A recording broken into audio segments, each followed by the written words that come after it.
What do you mean? When I was in nursing school, I see daughters by their mothers' beds, trapped, watching their lives disappear. So you help them? I set them free. How many were there? Dozens. Do you remember any of their names? They were all called Mama.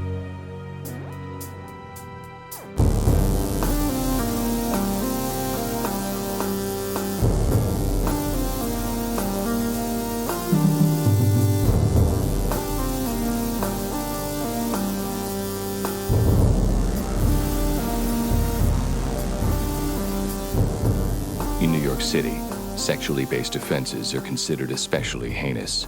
These are their stories. Welcome to Munch My Benson. My name's Adam. I live in Galveston. I'm joined on the line by Josh. How you doing out there, Josh? Well, I'm doing all right, I guess. All things considered. Yeah. So, you listeners will be listening to this way in the future, because we're moving ahead in advance of Adam's the kid that's on the way in the Schwitter's household. Looming fatherhood. Yes. So we are recording this in the middle of all of the police riots.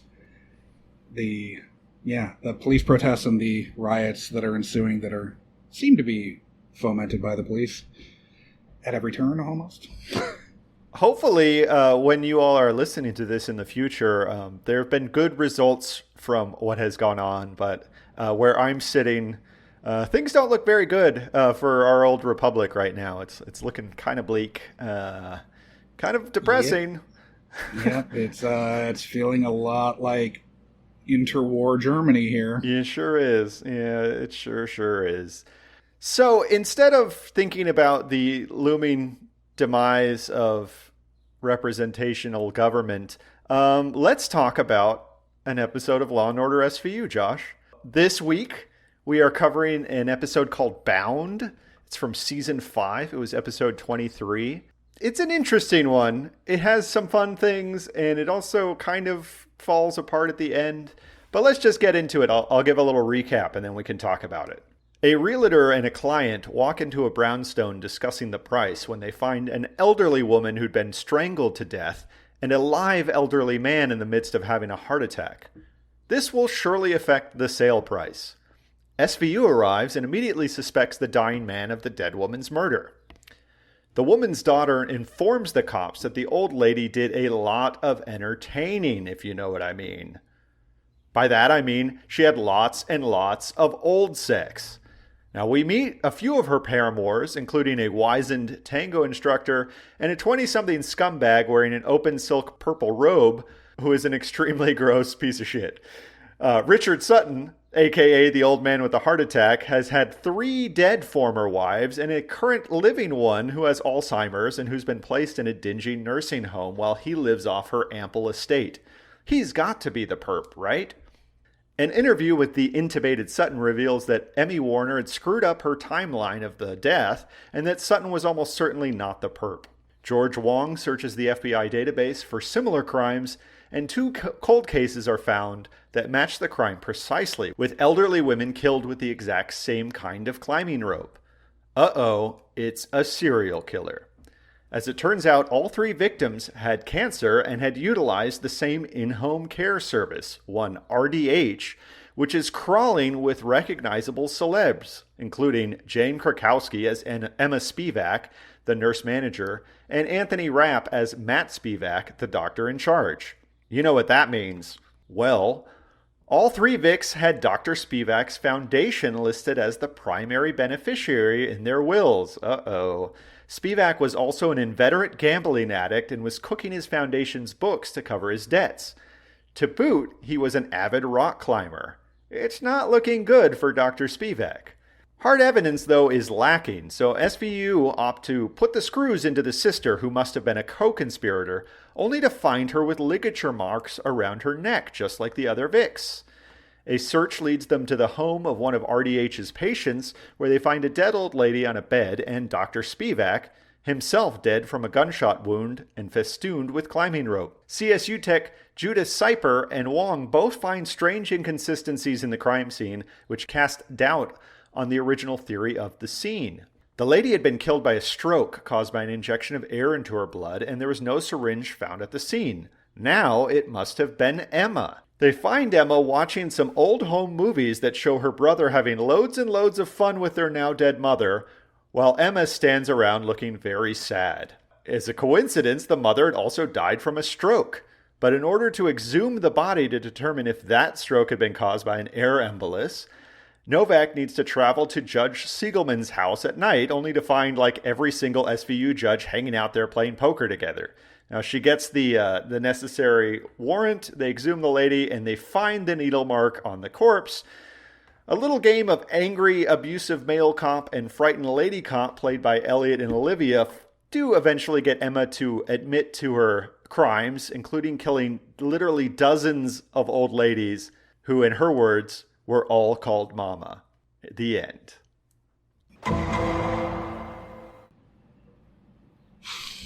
I call this one a throw Mama from the train, Dick Wolf. Can't wait for audio to be cut in from that.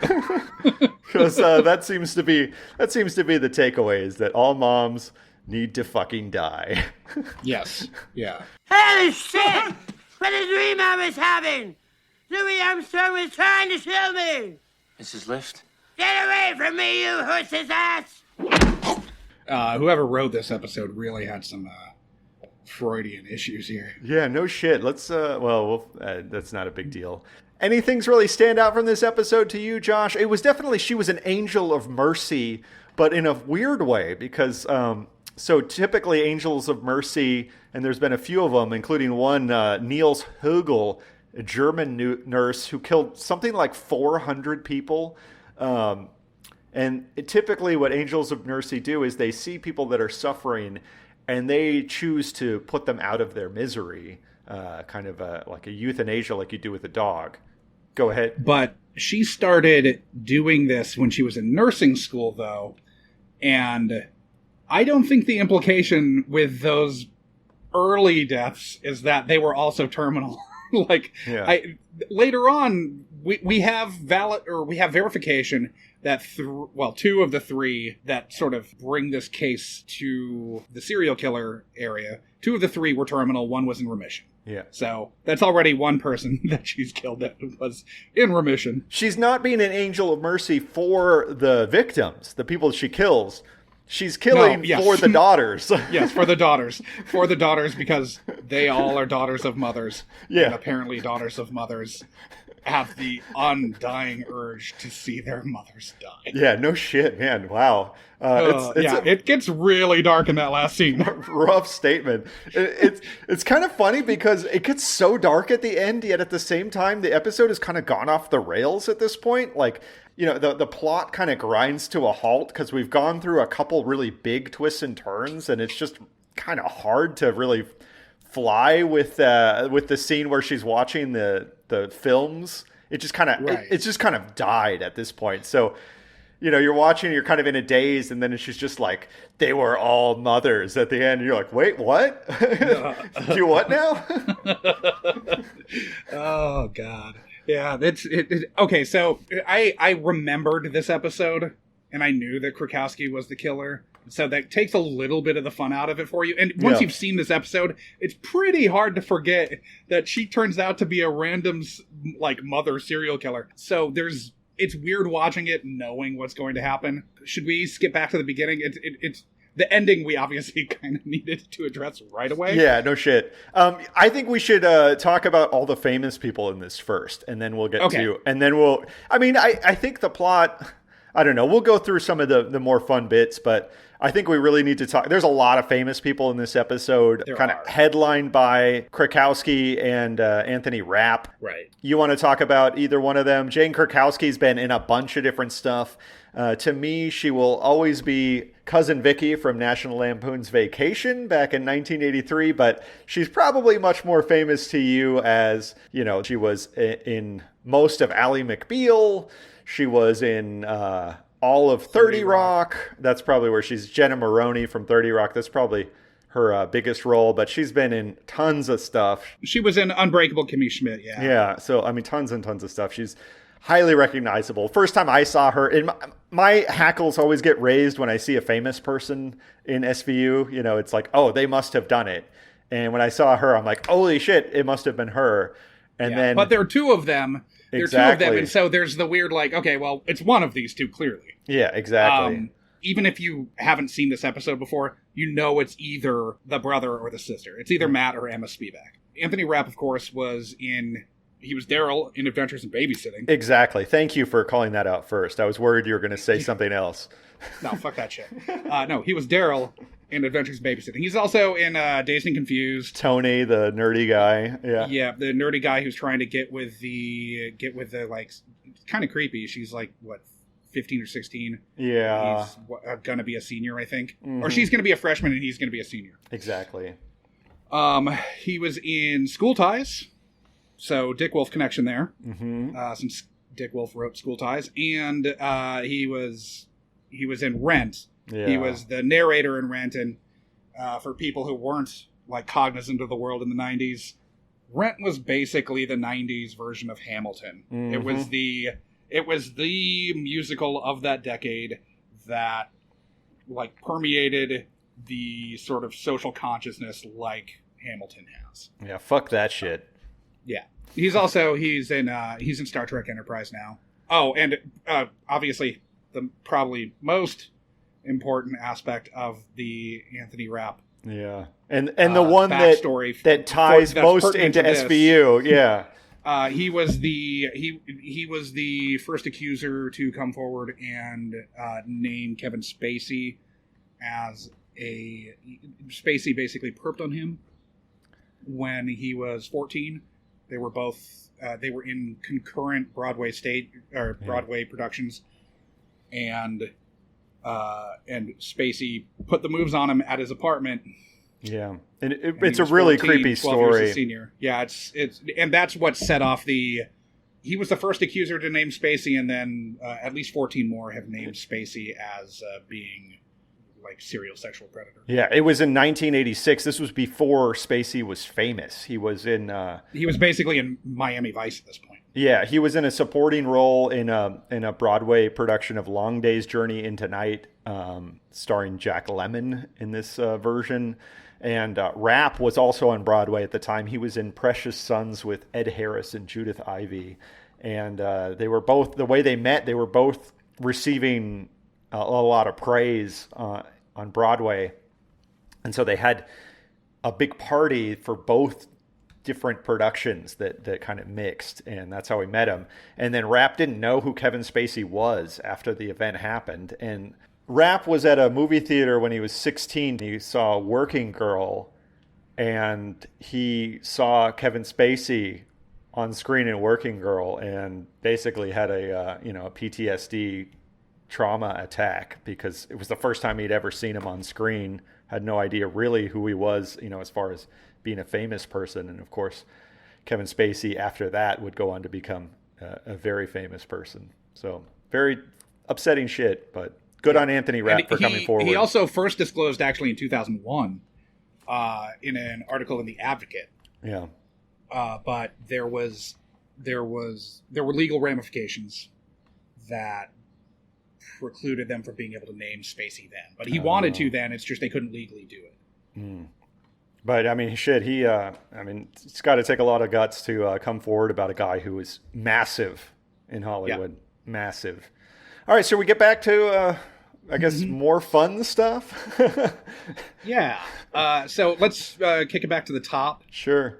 First, before we go back to the beginning, we should probably note that at this point in time, the level of fame between Anthony Rapp and Jane Krakowski is roughly equivalent to one another. Yeah. He's the narrator in fucking Rent. He was a very noticeable star. Mm-hmm. She had essentially just been in Ally McBeal. She had a ton of other credits, but her big role was Ally McBeal, which had gone off the air 2 years earlier. Yeah, but 30 Rock hadn't happened yet. So yeah, 30 Rock hadn't happened yet. So like as famous as she is now.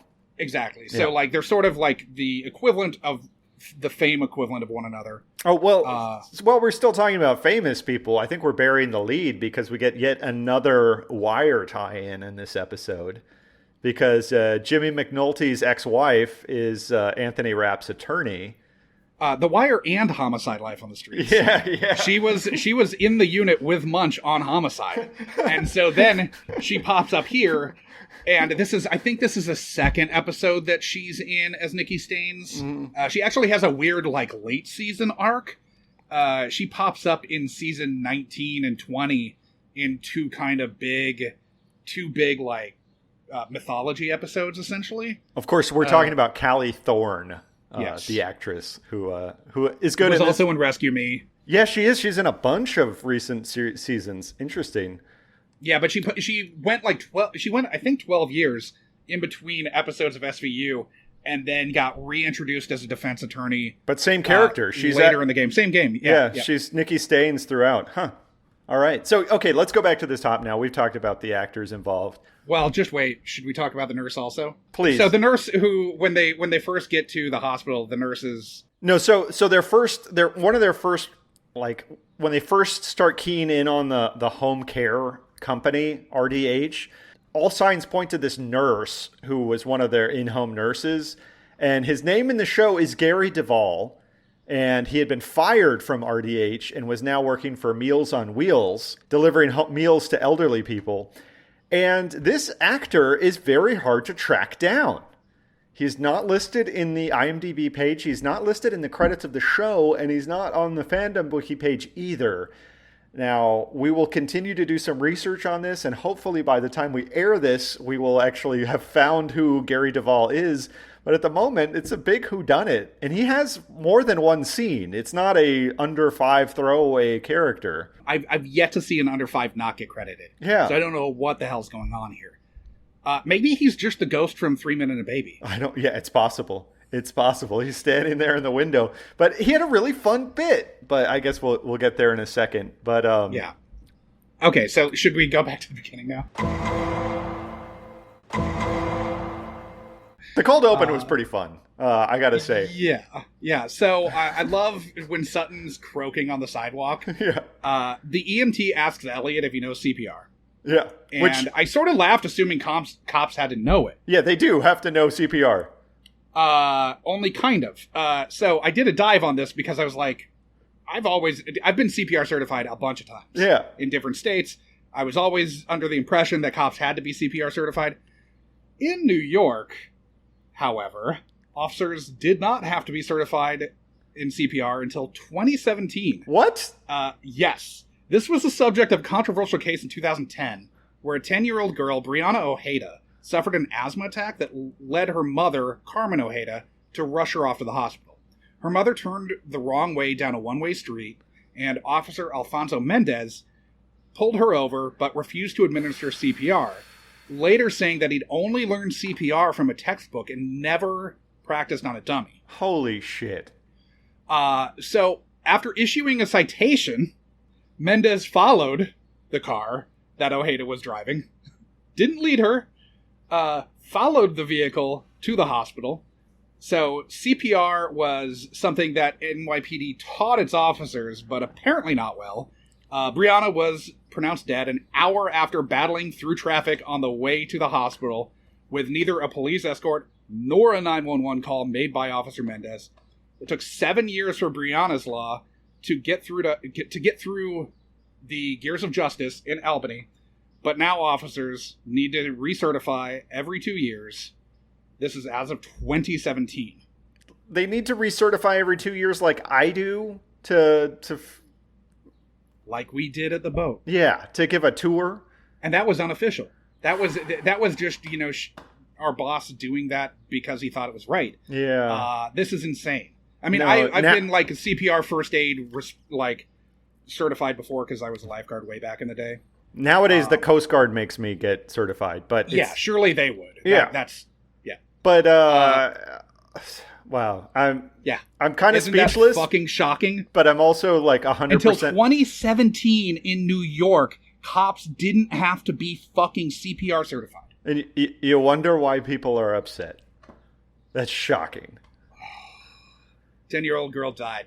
Wow. Because this cop didn't ever... He got to look at CPR in a textbook. He didn't call an ambulance on his little shoulder radio? Wow. Nope. Didn't turn on his lights. Didn't guide the car to the fucking hospital. Wow. I mean, like, common sense shit. Whatever. Okay, so Stabler gives 5 chest compressions. Tops. Yeah. And then they bust out the defibrillator. Yeah, I mean, which is it's just fair. You're supposed to give compressions until they have something but else. I loved the EMT like asking, "Do you know CPR?" I know. And then it's okay. You have the defib. You have the defib out like 4 seconds later. The compressions are if you need to, because if you're doing compressions right, you're going to break the rib cage. I gotta say that the Sutton character, the Sutton character is asked to do so much work with shit on his face because in this like scene, no words. He doesn't get to talk. No, in this scene, he has like an oxygen mask on his face, and they're wheeling him out to the ambulance from the house, and he's like, Elliot's questioning him while he has this mask on his face, and he's like basically mumble moaning something that you can't understand, and Elliot's kind of yelling at him. I'm sorry. Yeah. Detective Stabler, can you tell me what happened? Donna! Mr. Sutton, tell me what happened. Oh, God! I'm sorry! For what? I'm sorry. Later on, of course, he's interviewed while he's literally intubated, and so he has to write down his answers. It's really good. He's asked to do so much, and he's actually one of my favorite parts.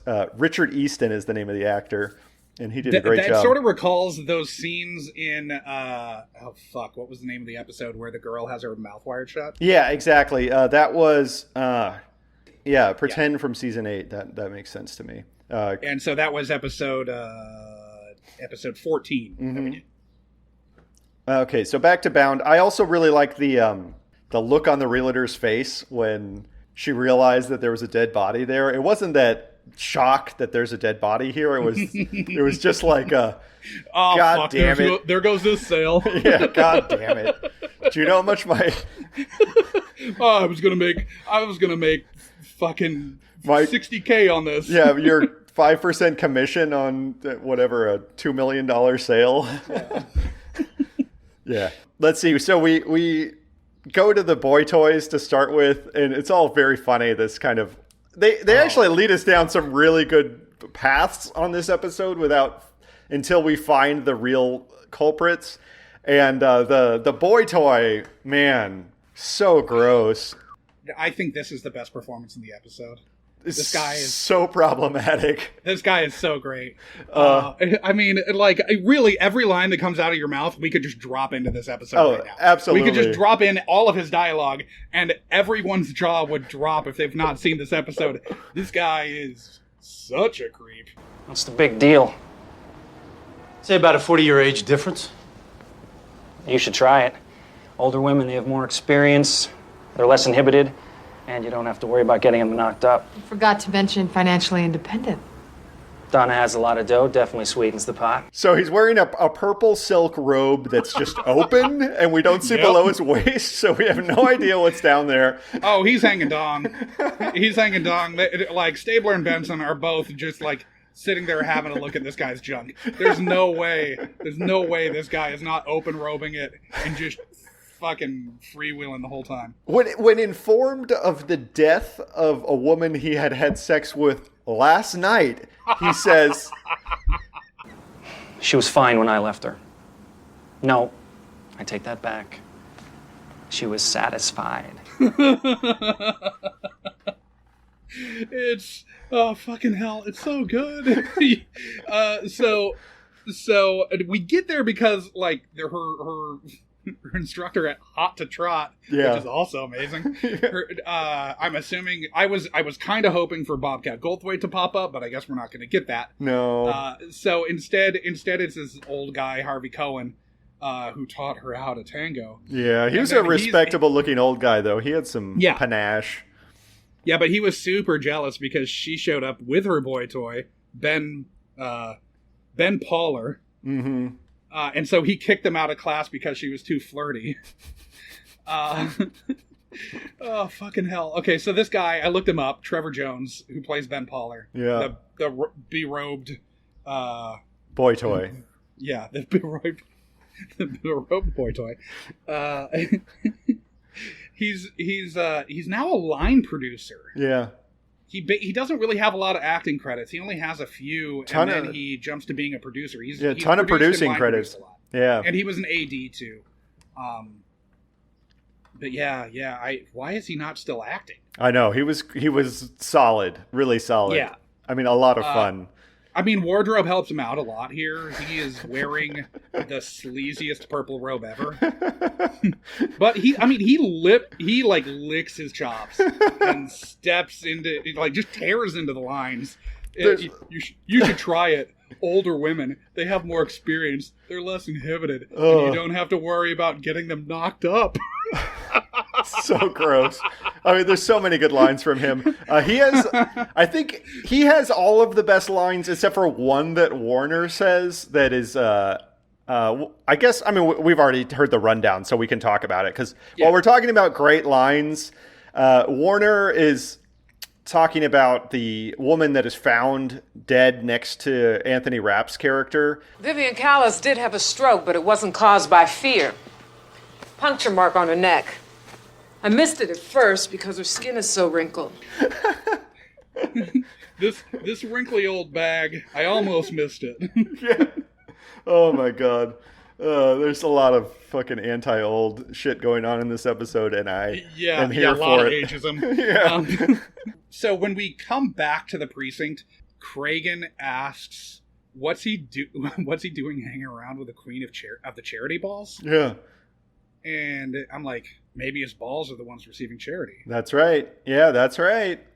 Especially, I mean, that's not out of school, that question. This episode puts everything on the table with elder sex. Yeah. Support these balls, you know. There's a lot of kind of fun little side character roles in this episode. I think that's it's like a story of these like side characters. So the next group is that we find the two other victims, and we meet the husband of one of them and the son of the other one. And both of these roles were fantastic too. Zellman, the old man, I found this to be a very problematic scene because he's got like a black nurse pushing him in his wheelchair while he's talking to the cops. And she's never even acknowledged by any of the speaking actors. They don't even look at her. She doesn't nod to them, nothing. But he was kind of fun. I suspect that it may not be racial, and that it's really that all of the principal cast or all of the main cast on the show probably hates background. Yeah, that's true. But still, like, I felt bad for her in that scene because it's just like, man, you look like a fucking just a prop who has a beating heart and would like to get a credit in this, you know? Yeah, I mean, she got a featured background. She got a featured background bump at least. Yeah. So there is that. It could be worse. She got more than all the other fucking boners that are like sitting in scenes where you can't see their face prominently. Yeah. Now, the other son is a real scumbag. He works at a car dealership, and he is not sad that his mother was murdered at all.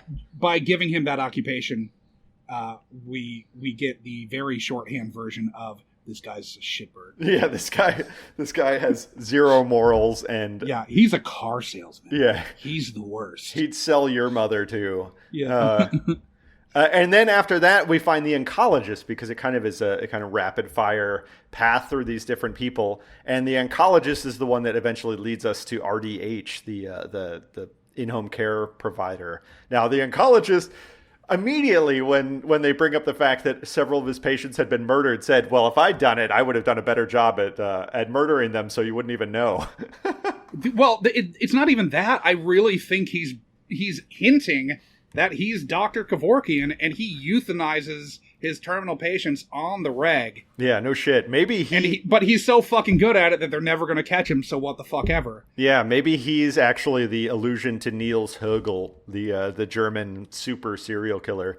Like, seriously, read about this guy. 400 plus victims. It's But, I mean, insane. he does say that his patients are paying for this kind of care, this level of care. And, you know, if you want to be put out of your misery... This level of care includes dying peacefully. Uh-huh. Yeah. I'm totally pro mercy killing. I gotta say, just kind of step aside, like, only on SVU moments in this... There's no other show that has an oncologist on for a, 3-line segment where one of the lines has him speculating about killing his elderly patients and how he would get away with it. There's no other show. Not how, just that he would. Yeah, exactly.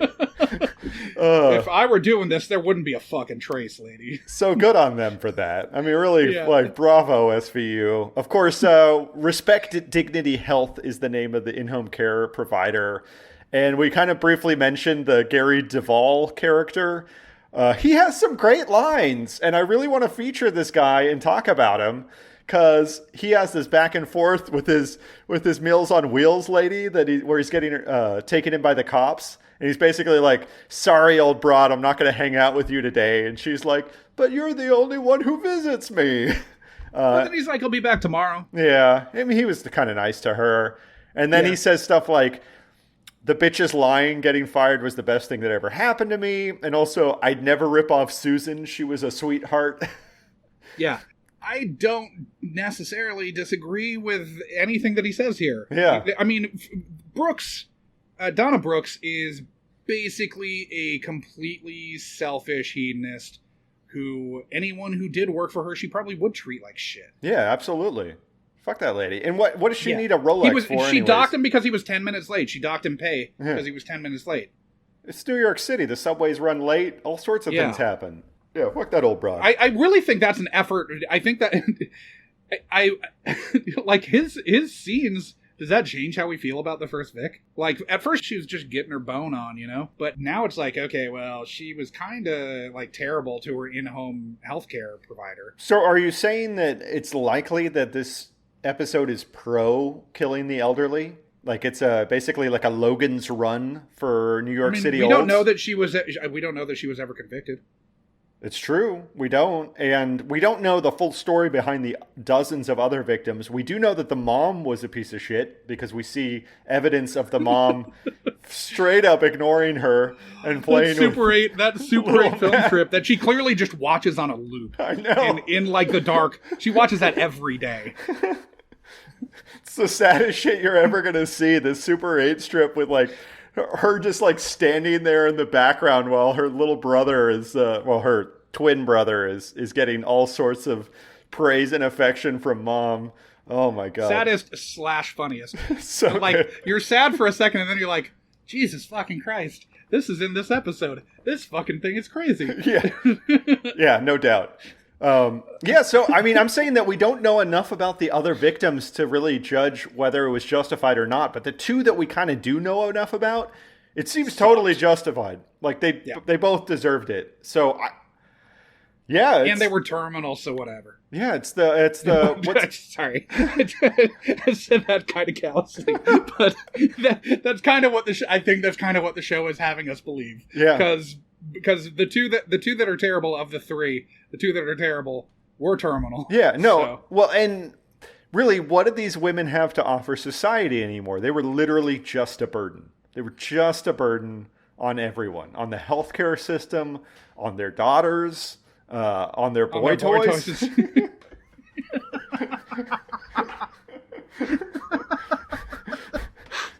Oh, fucking hell. Okay, so we should probably jump back for a second to when we're back on Sutton as potentially being the perp. And they go to where he's dumped his moneyed but Alzheimer's wife in a home well below her means. Yeah. And she's sitting there and she's like looking for a telegram from President Trump. Yeah. Or sorry, President Truman. Truman. Yeah. Yeah, President Truman, and I'm just sitting there like, really? Yeah. Yeah, they're pretty cruel to that old lady, too. Honestly, though, I was thinking about it. That nursing home did not look that bad. It didn't look that bad. It was another case of, we need to come up with a name for this syndrome because it showed up in the second episode of SVU that we did when we covered Haunted. That was in Hot Mike Sandoval Comes in the Back Door, episode 2 of Munchy Benson, where Finn is walking by a perfectly normal suburban home and he says, "This place is a dump." And it's like the detached classism of the elite who don't realize what the world is like. Yeah. And okay, so it might not have been the fanciest looking nursing home, and it definitely was overcrowded, but that was clearly just a choice from the show. But it wasn't dirty, and there weren't nurses beating their patients or anything like that. No, it could definitely get worse than that. Yeah, it's not like the home in Happy Gilmore. Mm-hmm. It's sort of interesting when they talk about how when Warner realizes she was wrong about the time of death, because of the room temperature and the fact that Donna had been working out and she worked out at 5 a.m. So the body temperature and the rigor that had set in was actually had thrown her off the time of death, and that instead of being the night before at 10 p.m. it was more like at 6:30 or something. 6:30 a.m. Yeah, because it was it was freezing inside the house and she had just worked out, and so there was this combination. I didn't do any checking to see if that makes any sense at all. It sounded good coming out of her mouth. It did. It was it was some good science shit going on there. Theoretically. Yeah, there was actually Warner's moments were all really fun because she had that moment which was like, oh, I buy that. And then she had another one where she just shows up to show a picture of the mummified neck of the dead mom, which is really fun, just sort of gratuitous gore that they have to show us. Here's a picture of a woman that's been dead for 7 years. And then, of course, my favorite line in the show, puncture wound on her neck. I missed it at first because her skin is so wrinkled.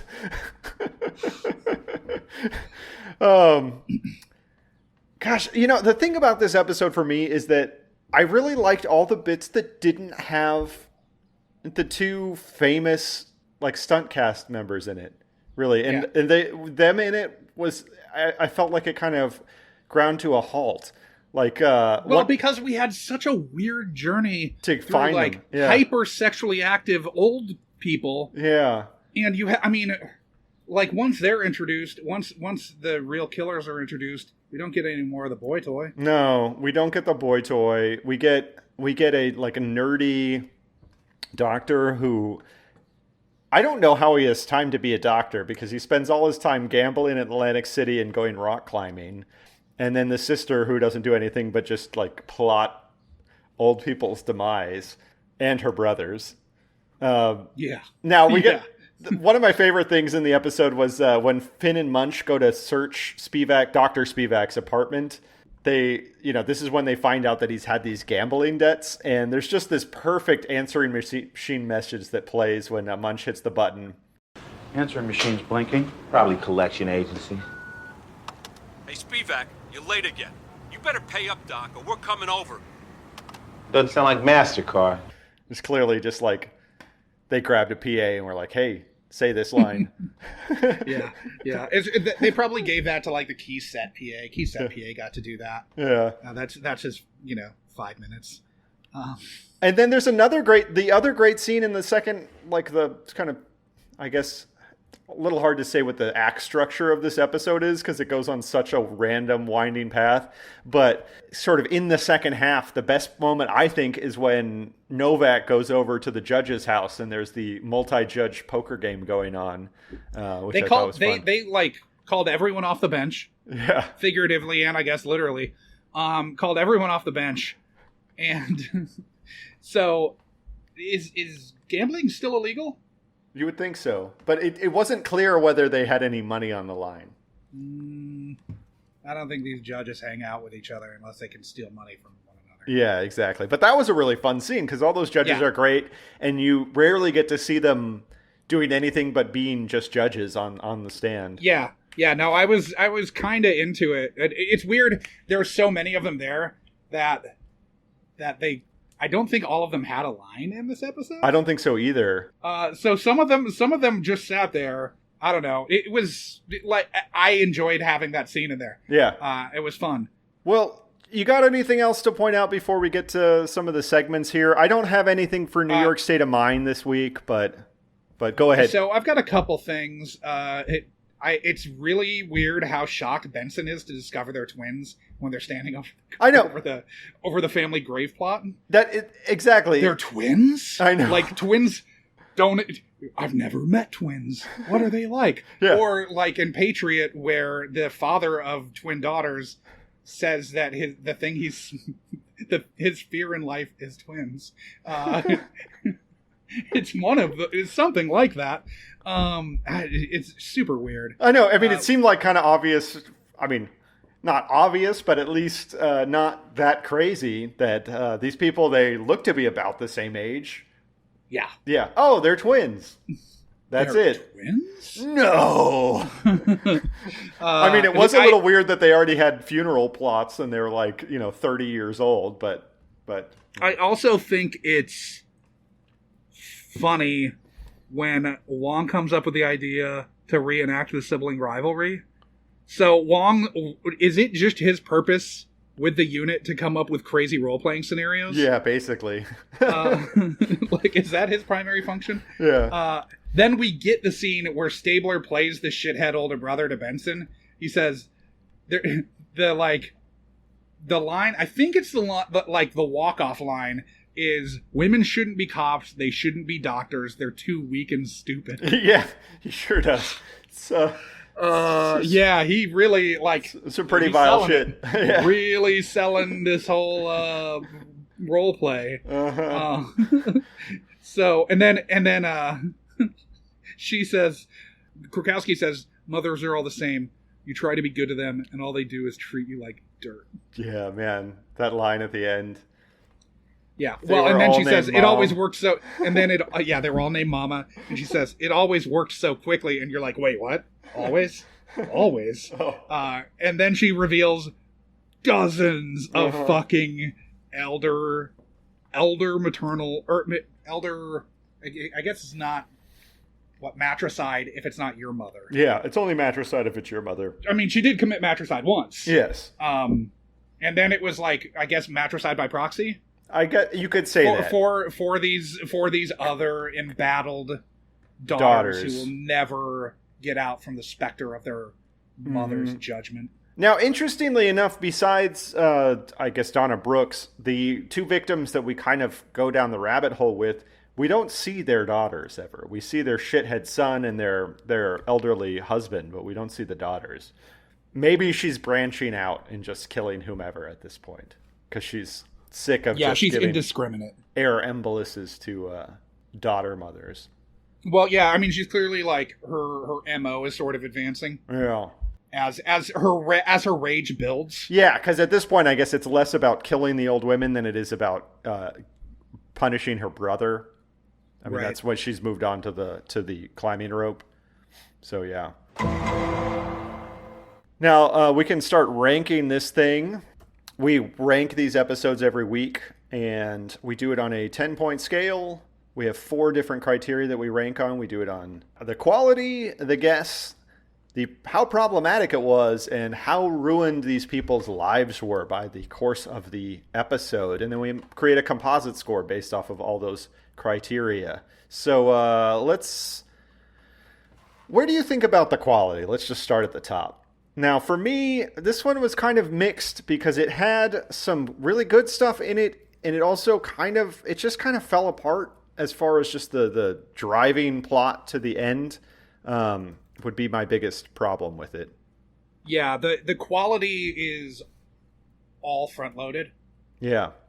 And then when we get to the 2 big guest stars, starting in... I don't think either one is really in it before Act 2, right? Yeah, definitely not. No, they're not in it for quite a while. We burn through 4 different suspects before we even get to them.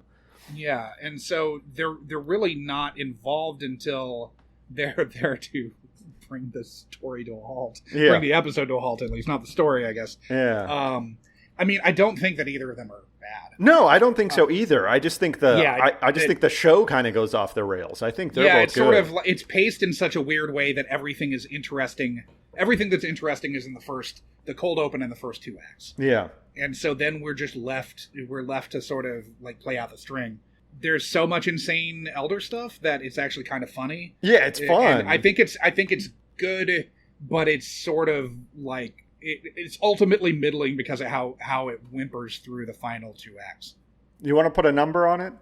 I'd say 5 or 6. You say 5 or 6. Okay. I was going to say 4, so let's say 5. 5. Yeah. Now, it has Anthony Rapp and Jane Krakowski, so it's got a couple big stars in it, and it had a lot of really fun smaller parts. So a lot. The guests, it's got to be kind of high on guests. I'm going to say 8 for the guests because I thought it was a lot of fun there. And there's so many of the bit parts. The Ben Pauler, the nurse Gary Duvall, the unnamed nurse Gary Duvall. Yeah, they're all pretty great. The oncologist was great. The Kevorkian oncologist is fucking awesome. Yeah, Richard Sutton, the guy who has to speak with the tube in his throat. the guy who basically he has to act through 3 scenes, and he doesn't have something covering his mouth in one of them. Yeah, and that one he's dying from a heart attack, so he's just moaning.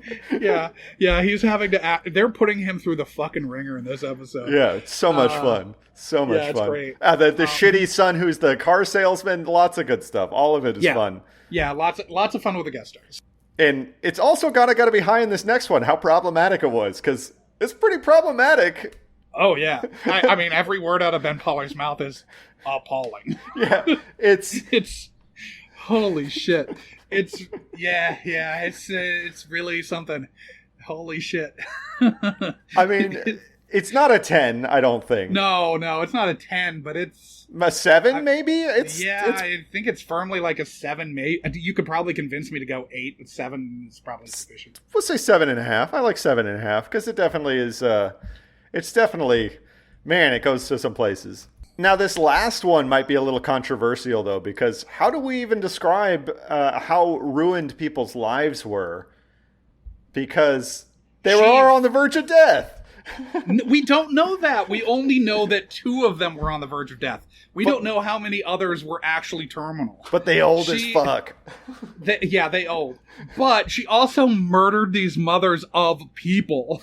Like, she murdered dozens of people, and the fallout has to be pretty fucking big because she presumes that they don't like their mother, but she's projecting. And holy shit, she kills so many people. And it's not just her, because her brother, remember, has convinced all these other ladies to bequest him all their money. In their minds, to bequeath him all of their money so that he can pay off his gambling debts. They think they're giving it to charity, but really he's just ripping them off. So all of these people who think that they are going to inherit, their mother or wives, whatever, estate, find themselves in the poorhouse or working at a used car dealership. It goes to that fucking key set PA who's on the voicemail. Yeah, exactly. So you're right. I mean, it definitely does cause some pain and suffering, this episode. Yeah, and it's like, in terms of scale, we probably are dealing with 2 episodes so far that have meted out as much fucking ruination as this one. Yeah, and they both got 10s. She killed dozens of people. Yeah. I'm unwilling to go to 10, though. I might go to 9. No, I won't go to 10. But she fucking kills dozens of people, and on top of that, her brother is also cheating all of these people, ripping them off. Yeah. And on top of that, all these old people are out there having sex, ruining their children's lives too. So think about that too. 8. 8. 8. I mean, it's a lot. It really is a lot. Decline and Fall we had as an 8, and I don't even remember what Decline and Fall is. We just did it, right? It was the last one we did, Josh, and it was the one where the old guy raped his grandson's. It's been a long week in between. I know, shit. What we last recorded and what we recorded this time. It's been like a decade since last week happened, but But that was the one where she was the bartender at the party, and the grandpa raped her. Right.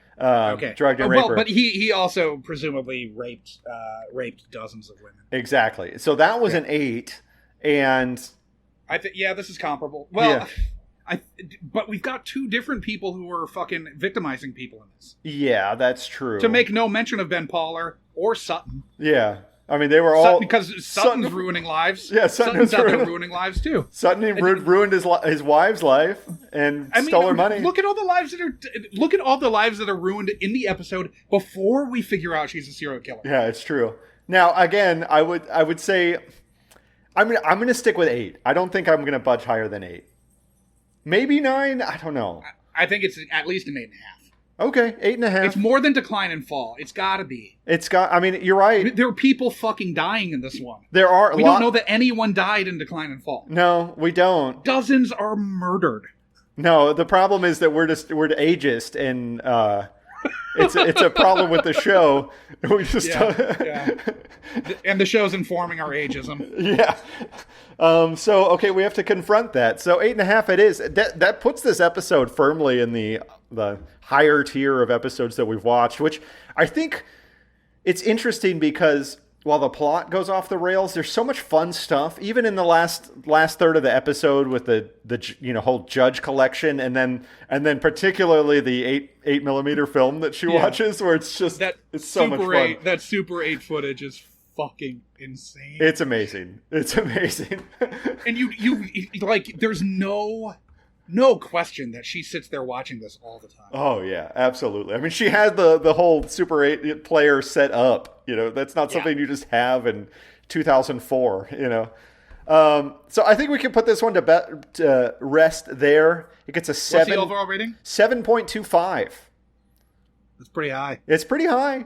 But if you think about it, there's a lot of insanity. There's a lot of insanity. There's good guest stars.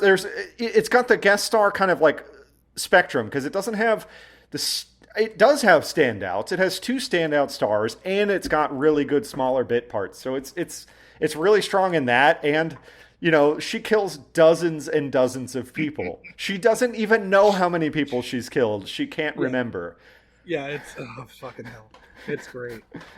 It's too bad that the episode whimpered out, like sort of, lost all steam in the second half, because it could have been a great one. Insanity. Yeah, it could have been a really great one, but the thing holding it back was just the kind of writing failed us in the second half. Yeah. But yeah, I think we can call it there. Hopefully, the next one we get is going to be a good one. I'm firing up the old randomizer right now. And it is giving me number 210. That is episode 8, season 10. It's called Persona. And Persona, per the Law & Order fandom wiki page, Benson tries to help a woman who is the victim of spousal abuse, going so far as to hide in the stairway to protect her. While hiding, Benson uncovers another long-buried crime. This one features 2-time Oscar nominee Brenda Blethyn. It features Clea Duvall. It features Mike Farrell. Hell yeah. From MASH.